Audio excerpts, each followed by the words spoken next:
عبدالرحمن پسې هم نه تړو په بل پسې هم نه تړو په عبدالرحمن چې دلته راغی هم یو خبره یې وکړله ویله چې دلته د نجونو مکتبونه غواړي دلته د نجونو زده کړې غواړي پر فلسطین څه حال دی نو خدای خو پرې ځم هلته ورنږدې یم یې تیاره بندیز هم نه لرې ټکټ مکټ هم تلای سې مدرسې دې هم فعاله دي نو خو ته ورېسته د خدای روی دي دا زړه مو جوش وکړي ګرد سړک شته سواته اوس ته خو داسې معنا لري لکه ګرد سړک شته پر هغه اسلامي شانو عقیده دې کمزورې سوي ستا یوازې زموږ راته غاړې کړې ده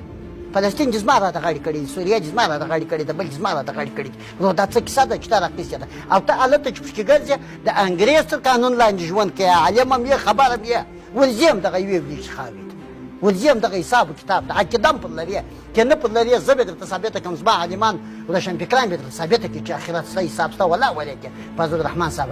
ته راغلې وایه چې دلته د نجونو غوغا جوړه کړې ده وایه بل شی جوړ کړی ده دا زما ضرورت دی لکه دا مولوي